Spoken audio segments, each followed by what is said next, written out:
1 Minute Inspirations, Henry Street Church of Christ. Drop your pet peeve if you don't have Bible for it. Whoever hates his brother is a murderer, and you know that no murderer has eternal life abiding in him.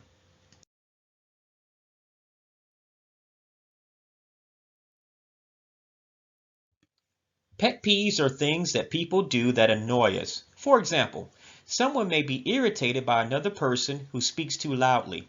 Another person may be irritated by one who speaks too soft, too slow, or too fast. Someone may be irritated by the way another person dresses. Pet peeves can translate to anything that we say or do.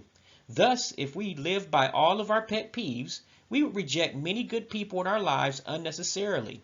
We must keep in mind that God tells us to love each other as members of the body of Christ. We cannot let animosity, irritation, or rejection become a part of us. We must realize that if we do not have a scripture that condemns a certain behavior, then we do not have justification to hate or reject anyone else. So, we must all learn to have tolerance for the different personalities that are among us. Believe me, there are always many people tolerating us, including God Himself, and many members of the church who are putting up with our annoyances we also are doing to others based on pet peeves. Pet peeves destroy unity and fellowship. Drop them. Remember, we cannot hold people to a higher standard than God and His Word does. Remember to tolerate others because someone is also tolerating you. May God bless you. Thanks for listening.